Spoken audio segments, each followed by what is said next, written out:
Hello, aujourd'hui on se retrouve pour une vidéo un peu différente de d'habitude. C'est une vidéo qui m'a été inspirée par une story que j'ai postée sur Instagram. Dans cette story, je vous avais mis une petite boîte à questions pour vous demander quelles étaient les tendances qui n'avaient pas duré très longtemps. Du coup c'était assez marrant parce que ça m'a rappelé pas mal de souvenirs. On a parlé de la sneakers Isabelle Marant à talons compensés. On a parlé de la tendance de l'holographique, du fluo, de la Triple S, de la marque Fila, enfin bref, il y avait eu pas mal de réponses au final. Et justement, suite à cette story, il y a pas mal de gens qui m'ont dit « Mais moi je mets toujours la marque Fila, moi je mets toujours cette paire de chaussures, moi j'aime toujours cette tendance ». Ça m'a donc inspiré cette vidéo parce que ça faisait longtemps que j'avais envie de vous parler de ce concept qui est d'être à la mode, parce que je sais pas vous, mais moi je sais plus vraiment ce que ça veut dire la mode finalement. Imaginons que vous discutiez avec quelqu'un qui n'a rien à voir avec ce monde-là et que vous lui disiez que vous travaillez dans la mode. Je pense que la première idée qu'il a, c'est les défilés, c'est les marques de luxe, de haute couture, telles que Dior, Chanel, etc.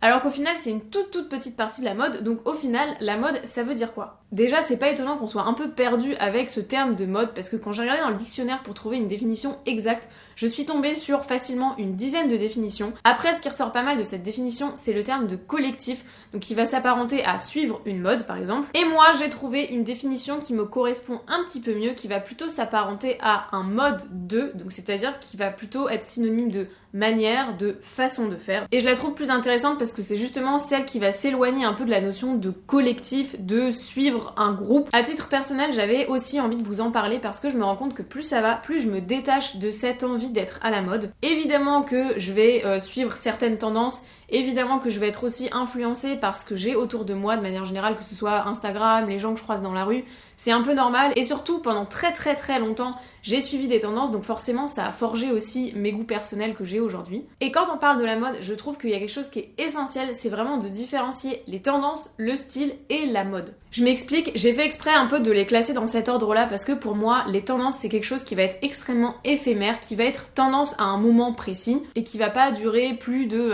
2-3 saisons. Justement, en exemple, on a toutes ces tendances que vous m'avez citées sur Instagram, donc la basket à plateforme, la mode de l'holographique, la mode du fluo, les chaussures, chaussettes, enfin bref, il y en a énormément comme ça et chaque saison a son lot de tendances. Ensuite, on va avoir le style. Pour moi, le style, c'est quelque chose qui est absolument intemporel et qui va plutôt s'apparenter à un groupe de personnes. C'est-à-dire que vous allez avoir le style gothique, punk, je vais mettre un petit peu tout ça dans le même style, encore qu'il y a encore des sous-classes en dessous les styles. On va aussi avoir le style skater, le style préppy, le style parisienne, bref, il y a énormément comme ça de styles différents. Et ensuite, on va avoir la mode qui, pour moi, a une durée de vie beaucoup plus longue que les tendances et qui, un peu comme le style, va être assez intemporel. Par exemple, on va plutôt marcher en décennies, on va plutôt parler d'une mode des années 60, 70, 80, etc. Et la mode, dans un sens général, elle est empreinte de plein de choses, de plein de cultures, de plein de styles, de plein d'influences, que ce soit historique, que ce soit culturel, que ce soit même des événements, des stars qui vont porter telle ou telle chose, qui vont faire que ça va devenir iconique. Bref, il y a énormément d'influences et la mode, je vais dire qu'elle va regrouper tout ça. Mais pour moi, le terme d'être à la mode, c'est plutôt apparenté aux tendances. Pourquoi aussi j'avais envie d'aborder ce sujet ? C'est parce que peut-être que vous le savez maintenant, si vous me suivez depuis longtemps ou si vous arrivez, je vous le dis, l'industrie de la mode est une des industries les plus polluantes au monde. Et dans ma démarche de consommer la mode de manière plus éco-responsable, j'ai eu envie justement de m'éloigner encore de toutes ces tendances pour éviter d'avoir à acheter des pièces qui vont se démoder au bout de 2-3 saisons, encore que 2-3 saisons, je suis gentille parce que parfois c'est même quelques mois, pour éviter d'avoir acheté des choses qui vont me lasser ou qui vont se démoder trop vite. Il y a aussi des pièces qui vont avoir un tel engouement qu'on va les avoir vues sur tout le monde et qu'on n'a plus du tout envie d'acheter. Personnellement, ça marche beaucoup comme ça sur moi. Et pour ça, il a fallu, on va dire, que je me reconnecte avec mes propres goûts.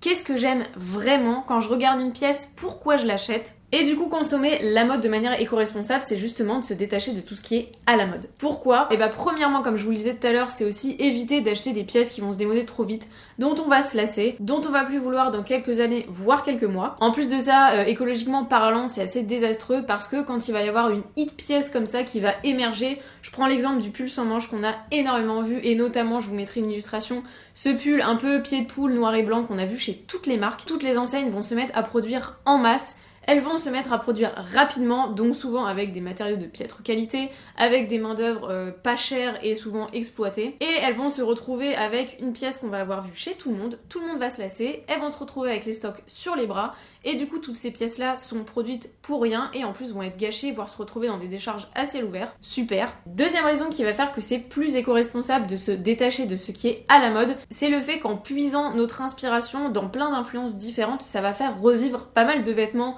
qui avaient été délaissés pour justement les raisons qui ne sont plus à la mode. Imaginons par exemple que vous adorez le style des années 50 mais que c'est pas du tout la mode, donc du coup vous trouvez pas du tout toutes ces pièces là, que ce soit chez Zara, chez Mango, chez Jennifer, chez machin, toute la clique quoi. Vous allez évidemment pas trouver ces vêtements là en grand magasin, du coup vous allez forcément vous réorienter vers du vintage, de la seconde main, aller en fripe, aller chiner, dans les vides maisons, des choses comme ça. Et ce que je trouve génial, notamment dans le vintage, c'est que toutes ces pièces-là, qui en plus entre parenthèses sont souvent de meilleure qualité que ce qu'on produit aujourd'hui, vont trouver une deuxième, voire une troisième, une quatrième vie, et que tous les vêtements qui ont été produits en fait, potentiellement, si plus personne ne rachète du neuf, ils vont circuler parce que les gens auront des goûts différents à des moments différents de leur vie et qu'ils seront pas jetés ou détruits. Du coup, l'impact environnemental que la production de ce vêtement a eu avant, elle est complètement amortie. Sur un autre plan, plus dans le développement personnel, je trouve que se détacher des tendances, c'est aussi se détacher de l'opinion des autres. Donc déjà, c'est extrêmement libérateur et ensuite, c'est vachement différenciant. Ça vous permet un peu d'appréhender qui vous êtes,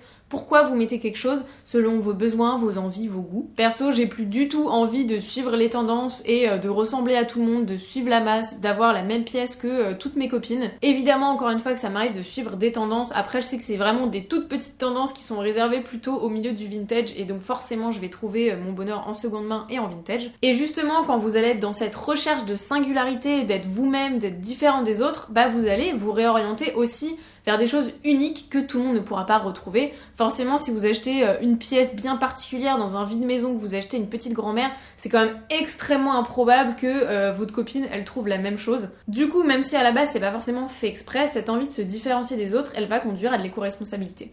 Pour continuer dans ce sujet de vouloir se différencier, j'avais aussi un peu envie de vous parler de la tendance du moche actuel. Donc je sais pas si vous êtes au courant, il y a un livre qui en parle qui s'appelle Le goût du moche. C'est un mouvement qui a émergé en opposition justement à tous ces diktats de la mode, du bon goût, de ce qui est beau. Pour vous donner des exemples de pièces qui vont correspondre à ce mouvement, on va avoir les crocs, la veste de chasseur, les vieux pulls de grand-père un peu comme je porte aujourd'hui, le baggy, la tendance du 2000 avec les strass, les tops en mèche un peu ultra colorés, bref, il y en a énormément. Et donc toutes ces pièces-là, si vous n'êtes pas un peu averti, clairement un œil extérieur, il trouve ça super kitsch, super ringard, sûrement super moche. Et moi ça m'est souvent arrivé quand j'ai un style un peu 2000 qu'on me regarde assez bizarrement. Il y a même pas longtemps j'ai mis des mocassins avec des chaussettes blanches et je me suis reçu une petite remarque dans le métro, alors que pourtant ça reste quand même assez soft comme style, on est d'accord. Mais justement créer le questionnement, créer un peu l'ambiguïté de savoir si en fait il a du goût, il a pas du goût, juste il s'habille moche parce qu'il l'a décidé. Et moi j'adore parce que justement quand on s'habille volontairement moche, c'est que on a complètement cassé ces codes de la mode et de ce qui est beau. Et au final, quand on a cassé ces codes-là, et bah plus rien nous est interdit et ça c'est extrêmement libérateur. C'est aussi quelque chose qui s'apprend en grandissant. Je pense que la plupart d'entre vous, comme moi, quand on était au collège et au lycée, on avait envie d'être à la mode pour justement se fondre un peu dans la masse, ou en tout cas pas trop se faire remarquer. Et aujourd'hui que je ne consomme plus rien de neuf et que j'achète que en vintage et en seconde main, plus jamais je ferai marche arrière. Je tiens quand même à faire une petite parenthèse. Tout ce que je dis là, ça ne regarde que moi, ça ne regarde que mes goûts, et d'ailleurs c'est pour ça qu'on est là, c'est que chacun ses goûts et que c'est extrêmement subjectif. Si vous n'avez pas envie de vous habiller compliqué, si vous avez envie de mettre un jean et un t-shirt blanc, mais grand bien vous fasse, et je suis très heureuse pour vous si vous êtes à l'aise avec ça. S'intéresser à la mode, ça a jamais été une obligation. Si vous, le fait de vous habiller, ça tient juste à une question de pudeur pour pas sortir tout nu dans la rue, et bah tant mieux pour vous. Et en vrai, il faut s'habiller selon ses goûts, mais aussi ses besoins. Si vous, dans votre journée, vous avez envie de la passer en jogging parce que vous êtes plus à l'aise, si vous avez envie de passer votre vie en tongs parce que vous êtes mieux comme ça, si vous avez envie de mettre des shorts été comme hiver, je parle à mon frère parce que je sais qu'il met que ça, et bah y a aucun problème avec ça. Justement, se détacher de ce truc d'être à la mode, ça vous permet de tout porter quand vous voulez, avec qui vous voulez. Après, là, je vais évidemment vous parler de responsabilité écologique. Si vous voulez mettre un jean et un t-shirt, il n'y a aucun problème, mais essayez plutôt d'acheter soit en seconde main ou en vintage si vous avez pas trop les moyens et que juste vous préférez comme ça. Par contre, si vous avez un peu plus de moyens, là je vous encourage plutôt à aller vers des artisans, des créateurs, acheter du jean plutôt en vintage, acheter des pulls faits main made in France avec des laines éco-responsables, etc. La mode, votre façon de vous habiller ne regarde que vous. Par contre, votre mode de consommation impacte tout le monde. Pour conclure, j'ai nommé cette vidéo Arrêtez de vouloir être à la mode parce que justement c'est cette volonté de vouloir être à la mode qui a un impact désastreux sur la planète. C'est ce changement des tendances incessant, c'est cette production de masse, c'est cette volonté des entreprises de vous faire toujours consommer plus. Le fait que les vêtements soient éphémères en termes de tendance mais aussi en termes de qualité. C'est le fait que toutes ces enseignes de fast fashion sortent des nouvelles collections toutes les semaines pour vous pousser à croire que vos anciens vêtements sont démodés, qu'il faut avoir la nouvelle pièce tendance et que si vous ne l'achetez pas, vous ne serez pas validé par le plus grand nombre. Bref, portez ce que vous aimez, ce que vous voulez, et quand vous vous retrouvez face à un vêtement, pensez à vos envies, à vos besoins. Ne vous posez plus la question est-ce que c'est à la mode, mais posez-vous la question est-ce que j'aime, est-ce que j'en ai besoin, combien de temps je vais pouvoir le porter, est-ce que je peux l'associer à beaucoup de choses. Tout ça, ça passe évidemment par de la tolérance. Si vous-même vous aimez votre propre style, qu'il est cohérent avec ce que vous aimez, avec ce que vous pensez, avec ce que vous prenez, et bah vous en aurez plus rien à foutre de ce que les gens peuvent penser de vous. Et à l'inverse d'ailleurs, vous ne jugerez plus les gens qui sont autour de vous. Sur ce, j'espère que cette vidéo vous aura plu. N'hésitez pas à vous abonner, à liker la vidéo et à mettre un petit commentaire